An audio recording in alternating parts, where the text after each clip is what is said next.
یہ نہیں ہو سکتا تھا کہ یہ بات خاموش ہوتی ہے. اگر 8 فروری کے بعد بھی یہ عمران خان صاحب سے کسی کی ملاقات کرواتے ہیں تو تب کیا عمران خان صاحب اسے نہ بتا دیتے, پھر بھی پتہ چل جاتا. تو یہ سوچنا کہ جی یہ کبھی پتہ ہی نہیں چلے گا, یہ تو پاسبل نہیں تھا.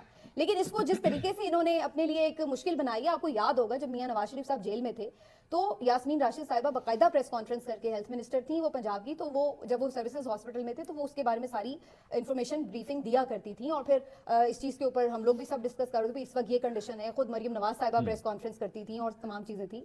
تو عمران خان صاحب کے ذاتی معالج کو آخر کیوں نہیں دینے دیا جا. اچھا اب ایک اور بات دیکھیں, یہ کہتے ہیں جی عمران خان سے ملاقاتیں اس لیے بند ہیں کہ جی وہ پولیٹیکل بیانات دے دیتے ہیں وغیرہ وغیرہ.